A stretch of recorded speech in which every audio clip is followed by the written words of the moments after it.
What if I told you one decision, one order, one moment of absolute confidence destroyed the greatest army the world had ever seen?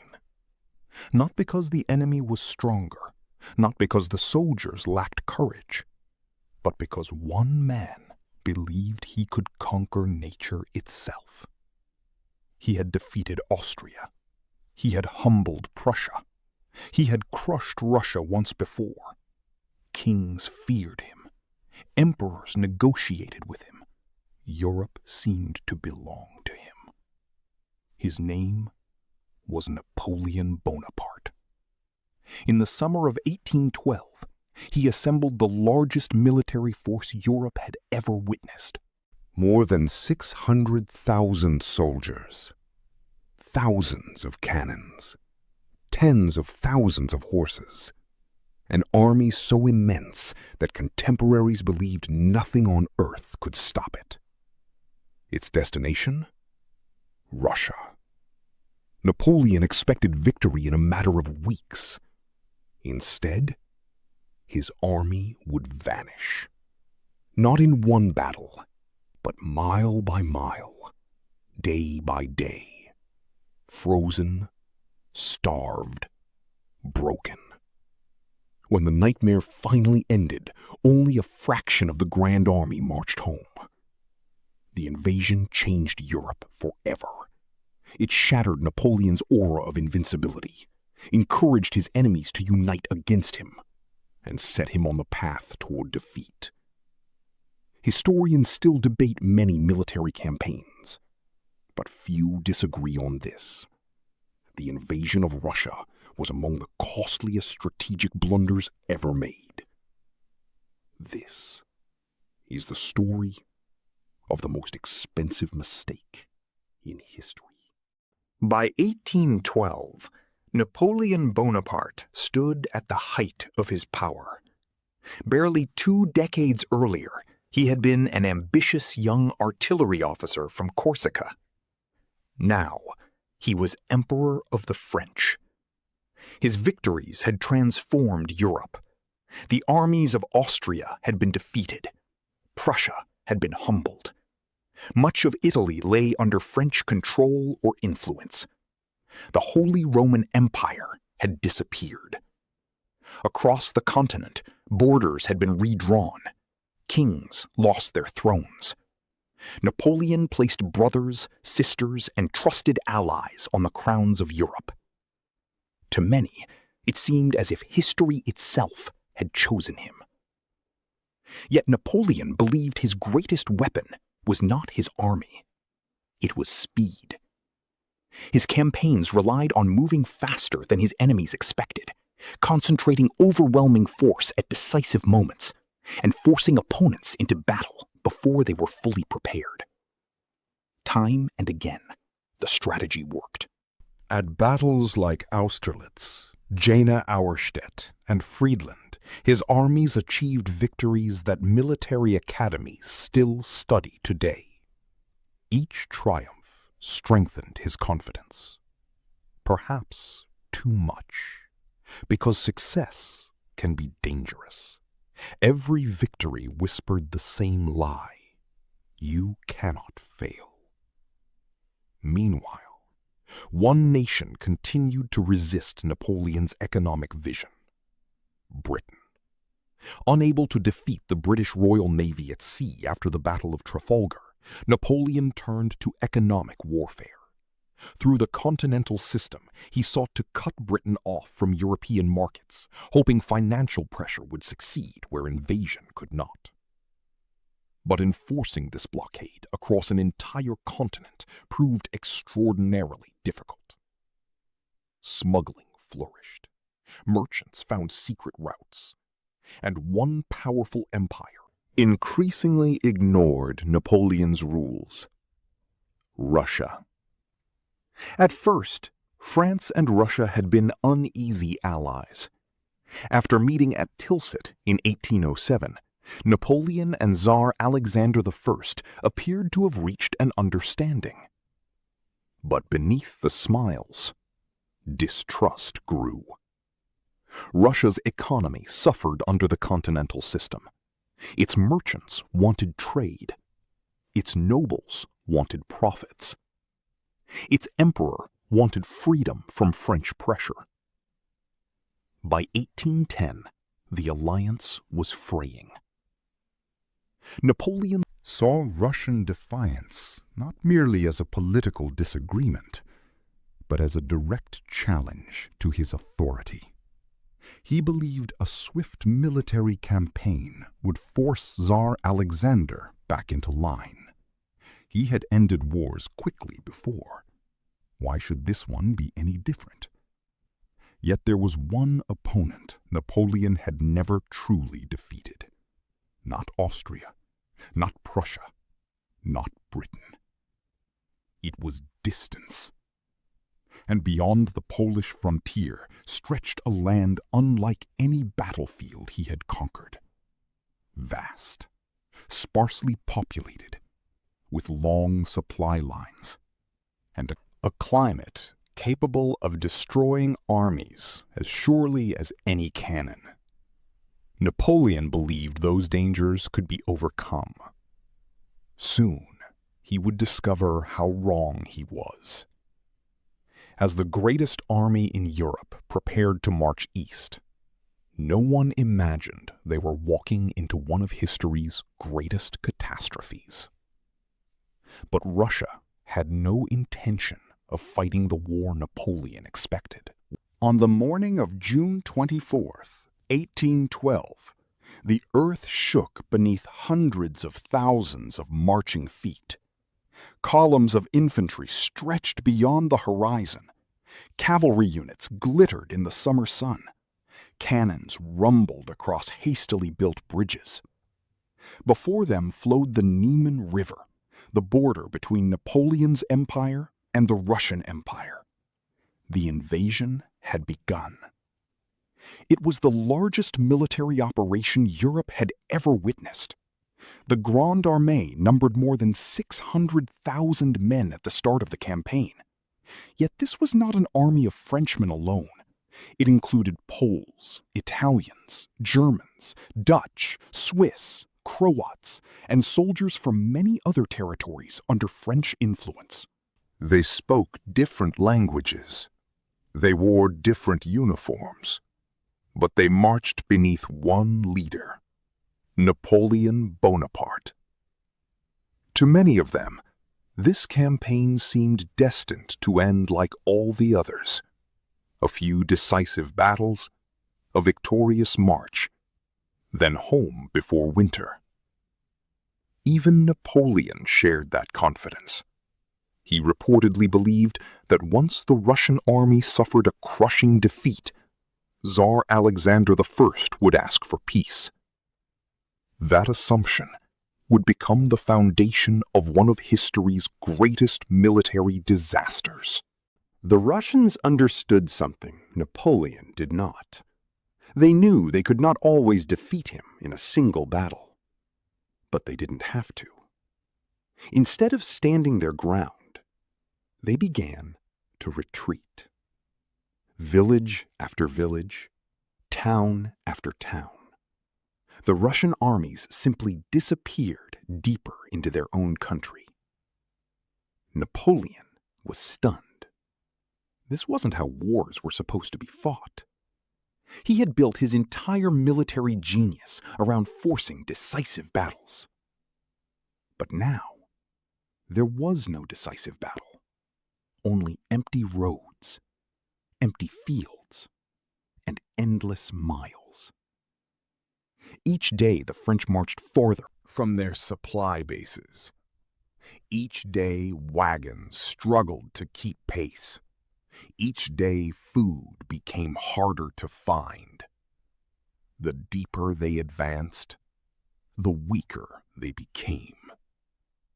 Then came the strategy that would haunt Napoleon's army. The Russians began destroying everything they left behind.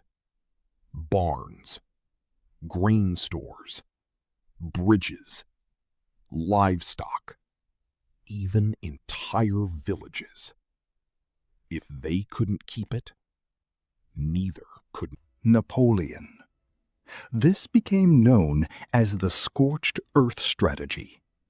Instead of allowing the invaders to live off the land, the Russians turned their own countryside into a wasteland. French soldiers reached villages expecting food. They found ashes. They searched barns. They found them empty. They looked for wells. Some had been destroyed or contaminated. Hunger spread long before winter ever arrived. The campaign was already becoming far more expensive than Napoleon had anticipated, not just in money, but in lives.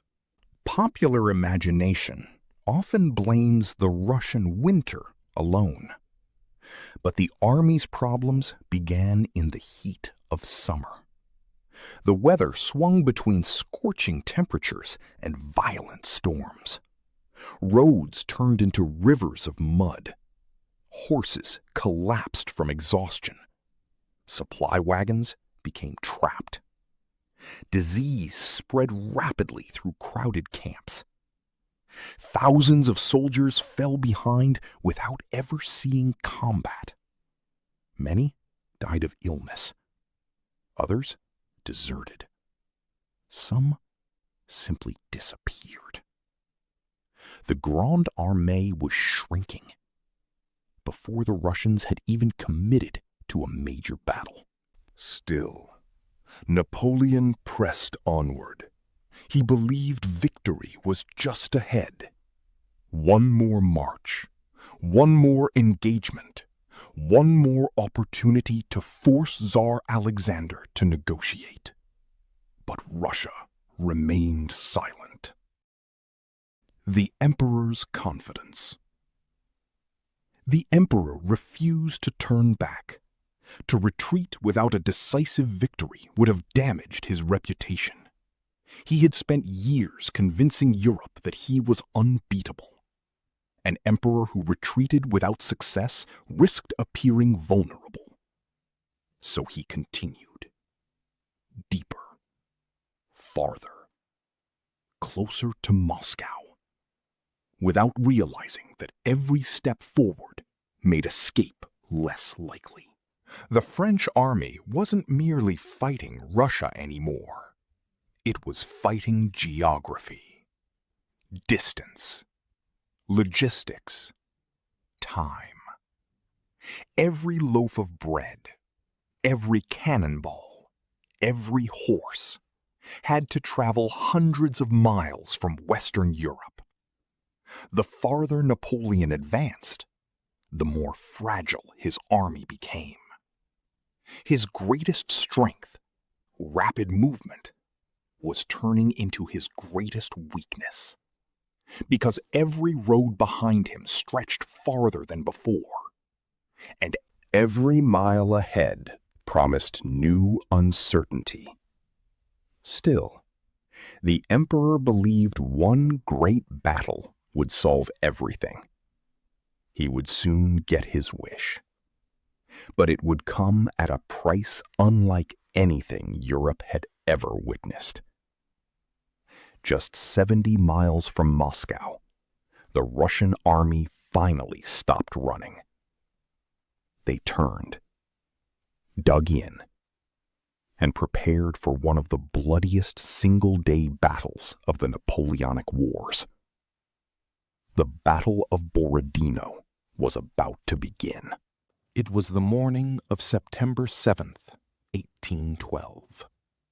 After nearly 3 months of marching, retreating, starving, and waiting, Napoleon finally found what he had been searching for. The Russian army had stopped. Near the small village of Borodino, roughly 70 miles west of Moscow, 2 of the largest armies in Europe prepared to collide. For Napoleon, this was the battle that would end the war. For the Russians, It was the battle that would save their nation. Neither side knew it yet, but by sunset, tens of thousands of men would be dead or wounded. The Russians, commanded by Field Marshal Mikhail Kutuzov, had spent days preparing their positions. Earthworks and fortified redoubts dotted the landscape. Artillery was carefully positioned to cover the approaches. The terrain itself favored the defenders. Kutuzov understood that he did not necessarily have to defeat Napoleon outright. He simply had to make the French pay dearly for every yard of ground. Napoleon surveyed the battlefield from a nearby hill. His officers expected another masterpiece. After all, this was the man who had humbled Europe's greatest armies. But something was different. Napoleon wasn't at his best. He had been suffering from illness during the campaign, and some historians believe it affected his energy and decision-making. Whether that changed the outcome remains debated. What is certain is at dawn, the silence shattered. French artillery unleashed a thunderous bombardment. The ground trembled. Smoke swallowed the battlefield. Then came the infantry. Wave after wave of French soldiers advanced into relentless Russian fire. Muskets cracked. Cannons tore gaps through tightly packed formations. The air filled with smoke so thick that many soldiers could barely see the enemy standing only yards away. Still, they kept marching. Again and again. One of the fiercest struggles centered on a series of earthen fortifications known as the Bagratión flèches. The position changed hands multiple times. French troops captured it. Russian counterattacks drove them back. Then the French attacked once more. Bayonets flashed. Swords clashed. Men fought at arm's length in scenes of unimaginable chaos. Elsewhere, another key position, the Great Redoubt, became the focus of repeated assaults. French cavalry charged through heavy artillery fire. Infantry stormed the defenses under a hail of bullets. Eventually, after brutal fighting, the French captured the position. But the cost was... As darkness approached, the firing slowly faded. The Russians withdrew in good order. Technically, Napoleon had won the field. But it was not the decisive triumph he needed. The Russian army had not been destroyed. It had escaped. Modern estimates suggest that around 70,000 men on both sides were killed, wounded, or missing in a single day of fighting. It was one of the bloodiest battles of the Napoleonic Wars. Napoleon looked across a battlefield littered with the dead. He had gained ground, but not peace. The battered Russian army continued its retreat.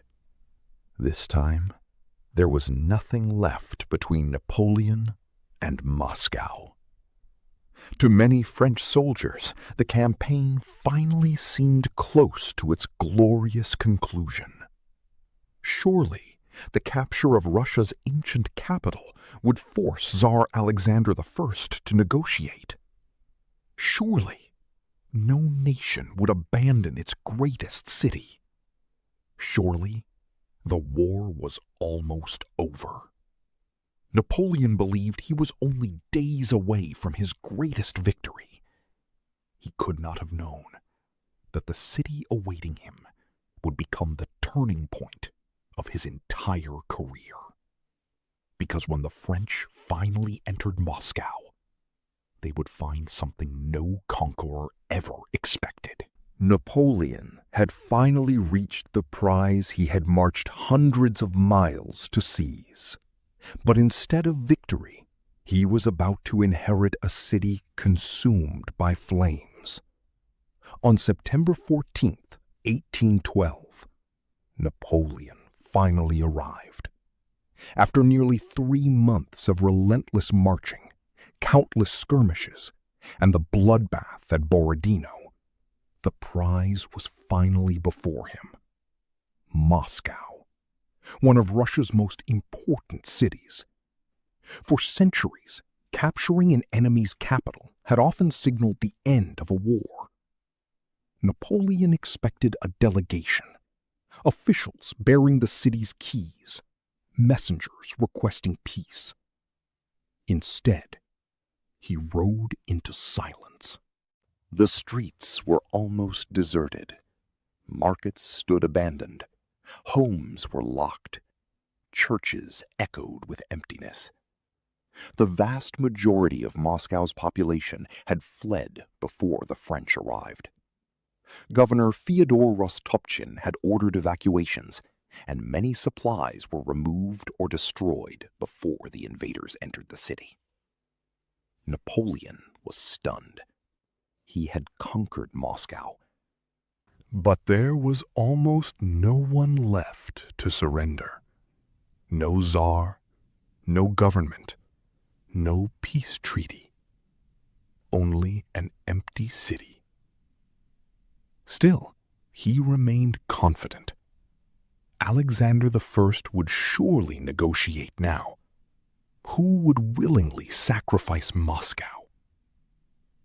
Napoleon settled into the Kremlin and waited. One day passed, then another. No messenger came. Then, on the first night, smoke appeared. At first, it seemed insignificant. A few scattered fires, the kind that could happen in any large city built largely of wood. French soldiers rushed to extinguish them. But new fires erupted elsewhere. Soon, the wind picked up. Tiny flames became towering infernos. Roofs collapsed. Wooden houses ignited one after another. The fire spread faster than anyone could stop it. For days, Moscow burned. The night sky glowed orange. Columns of smoke rose for miles. Explosions echoed as stored ammunition ignited. The heat became so intense that some buildings collapsed before the flames even reached them. French soldiers scrambled to save supplies. Others fled for their lives. Napoleon himself was forced to leave parts of the Kremlin temporarily because the fire threatened the complex. Even today, historians debate every detail of how the fires began. What is clear is that multiple blazes broke out across the city. Strong winds spread them rapidly, and the destruction was catastrophic. By the time the flames subsided, much of Moscow had been destroyed. The city Napoleon had marched hundreds of miles to capture could no longer sustain his army. Still, Napoleon waited. Surely now, the Tsar would negotiate. He sent messages. He offered terms. He expected a reply. But Alexander I refused. There would be no peace, no surrender, no compromise. Russia had chosen endurance over negotiation. Every day Napoleon remained in Moscow, his situation worsened. Food dwindled. Forage for horses became scarce. Discipline began to erode. The first hints of cold crept into the air. His officers urged him to leave, but Napoleon hesitated. He believed one more day might bring the letter he was waiting for. It never came. September gave way to October. The mornings grew colder. The nights grew longer. Veteran officers understood the danger. Russian winters were unforgiving. An army deep inside enemy territory could not afford to be trapped by snow and ice. Napoleon had entered Russia expecting a short campaign. Now he found himself hundreds of miles from home, with a weakened army and no peace agreement. Every day he delayed, the cost of leaving would rise. And every day he stayed, the road home became more dangerous.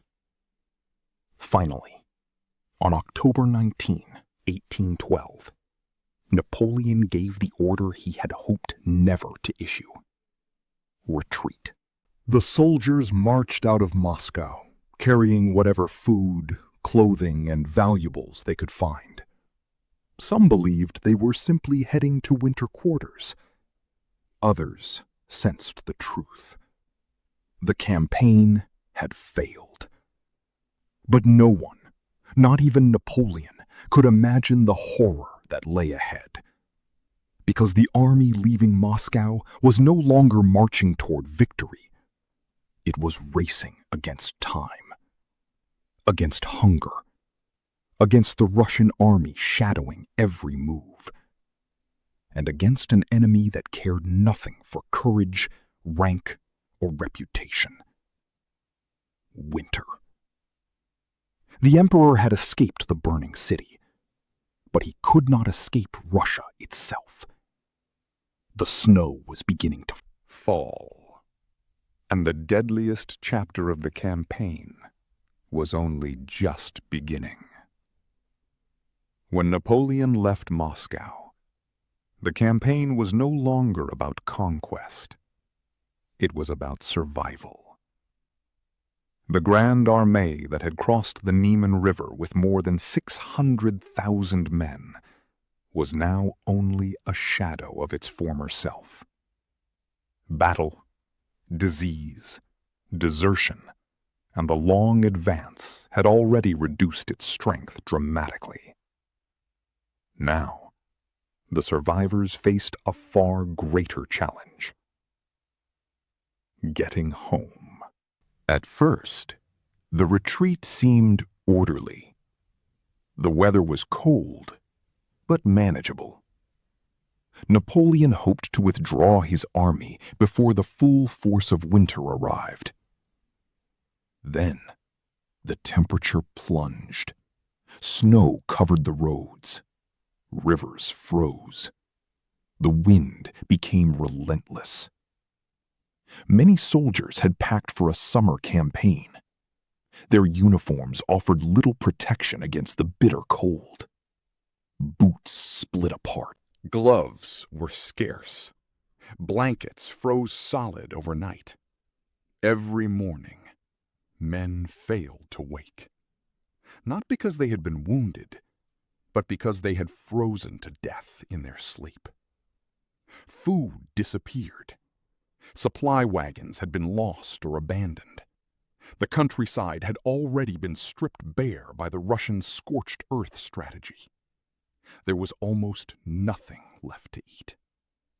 The soldiers slaughtered exhausted horses for meat. When the horses were gone, some boiled leather belts and saddles in desperate attempts to make them edible. Others searched frozen fields for roots or grains buried beneath the snow. Hunger robbed the army of its strength. Starving men could barely carry their muskets. Many simply sat down beside the road, unable to continue. Those who stopped rarely got up again. The Russian army did not launch one massive attack. Instead, it followed, watching, waiting.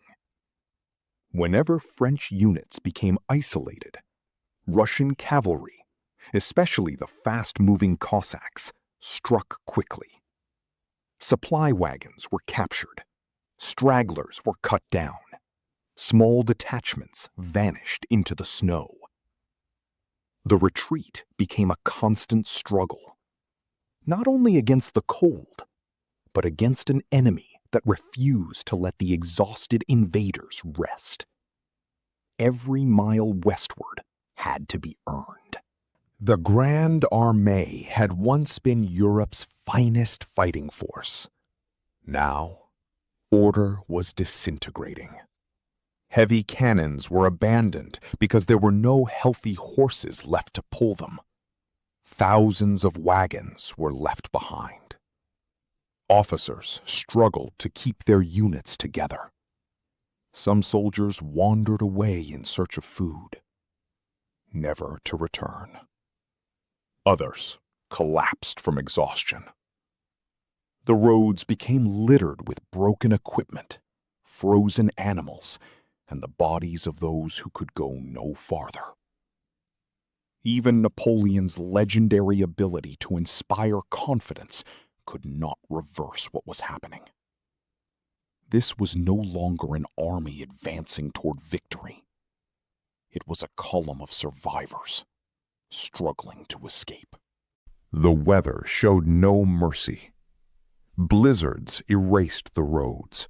Snow concealed frozen rivers and deep ditches. Fingers blackened with frostbite.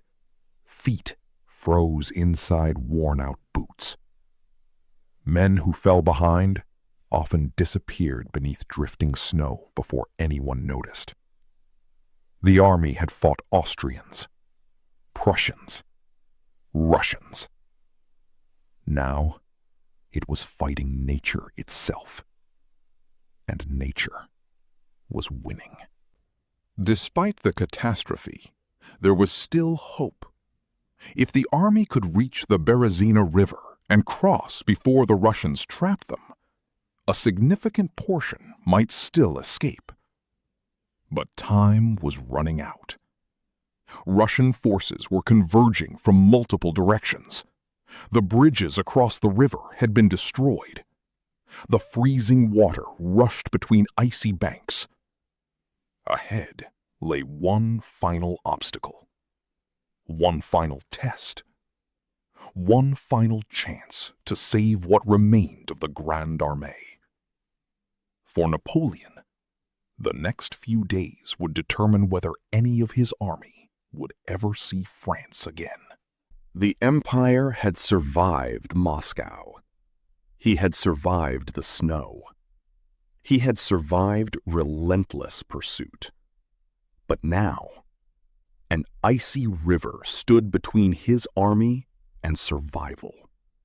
And on the opposite banks, Russian armies were closing in. By late November 1812, the Grande Armée had reached the edge of destruction. Ahead lay the Berezina River. Behind them, the Russian army. To the north, another Russian force. To the south, yet another. Napoleon's army was being surrounded. For many soldiers, it looked like the end. The Berezina was not completely frozen. Sheets of ice drifted through the rushing water. The bridges that once crossed it had been destroyed.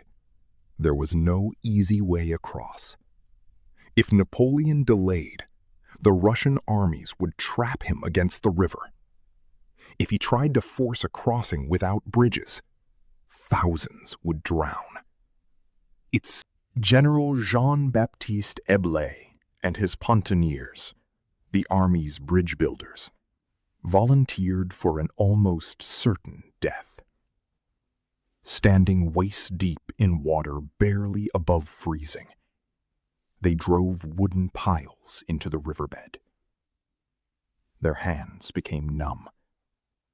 Many suffered severe frostbite. Some collapsed from exhaustion. Against the current, against the cold, against time. Finally, two makeshift bridges stretched across the Berezina. Napoleon ordered the crossing to begin immediately. What followed was pure chaos. Infantry rushed forward.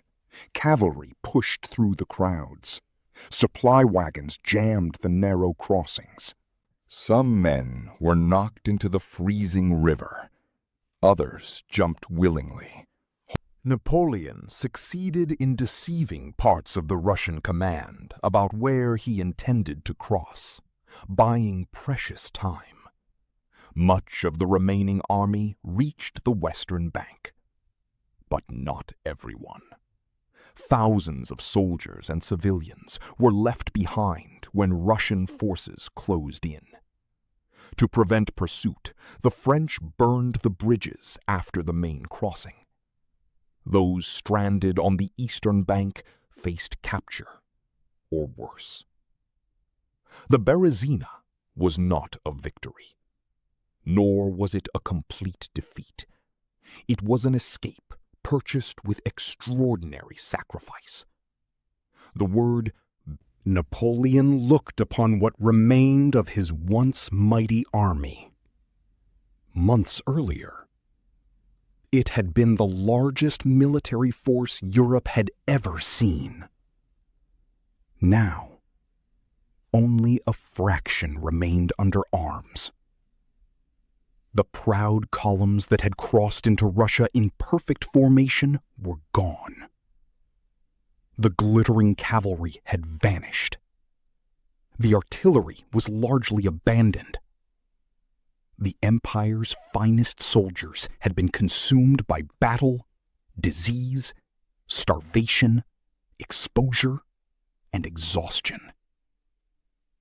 The Emperor who had once dictated news of the catastrophe spread across Europe. Kings who had feared Napoleon sensed weakness. Old enemies found new courage. Prussia began to reconsider its allegiance.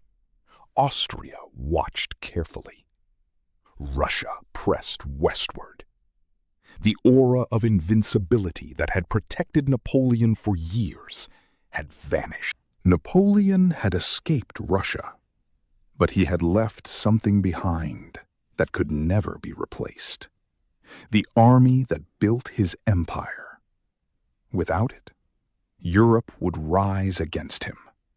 And within just a few years, the man who had ruled a continent would lose everything. In December 1812, Napoleon quietly returned to Paris. He did not arrive at the head of a victorious army. There were no triumphant parades, no cheering crowds celebrating another conquest. Instead, he returned with devastating news. The greatest military expedition of his career had failed. The Grande Armée, the force that had terrified Europe for nearly a decade, had been shattered. Although Napoleon immediately began raising another army, something had changed forever. The myth was gone. For years, Europe's rulers had believed Napoleon was unbeatable. Austria had lost. Prussia had lost. Russia had been defeated before. Again and again, Napoleon had emerged victorious. But now, the impossible had happened. He had lost. Not just a battle, an entire campaign. The disaster in Russia inspired Napoleon's enemies to unite once more. Britain continued financing coalitions against France. Russia advanced westward. Prussia abandoned its reluctant alliance with Napoleon. Austria, once cautious, also turned against him. The powers of Europe saw an opportunity they had not had in years. If they acted together, they might finally bring down the emperor. In October 1813, the armies of Europe met Napoleon near the German city of Leipzig. It became known as the Battle of Nations. Never before had so many soldiers fought in a single battle on European soil. Napoleon displayed flashes of the brilliance that had made him famous, but brilliance alone could not replace the experienced veterans lost in Russia. His new army contained many young recruits with far less training. Outnumbered by the coalition forces, Napoleon was eventually forced to retreat. Leipzig marked a decisive turning point. The road to France was now open. In the spring of 1814, the unimaginable happened. Enemy armies entered Paris. The capital of Napoleon's empire had fallen. Facing overwhelming pressure, Napoleon abdicated the throne. The man who had crowned himself emperor, who had redrawn the map of Europe, who had seemed unstoppable, was sent into exile on the island of Elba. Many believed his story was over, but Napoleon wasn't finished. Not yet. Less than a year later, Napoleon escaped Elba. He returned to France. As he marched toward Paris, soldiers sent to arrest him instead joined his cause. For one extraordinary moment, it seemed history might repeat itself. The emperor reclaimed power without firing a shot. This dramatic return became known as the 100 Days. But Europe refused to give him another chance. The coalition armies mobilized immediately. The final confrontation was approaching. On June 18, 1815, near the Belgian village of Waterloo, Napoleon fought his last battle. Despite moments of fierce fighting, the coalition forces, led by the Duke of Wellington and reinforced by the Prussian army under Field Marshal Gebhard Lieberecht von Blücher, held their ground. By evening, Napoleon's army collapsed. This time, there would be no return. He surrendered to the British. He was exiled once again. But unlike Elba, his new prison was far away. The remote island of St. Helena in the South Atlantic. There, far from Europe, far from power, far from the battlefields that had made him famous, Napoleon Bonaparte spent the final years of his life. He died there in 1821.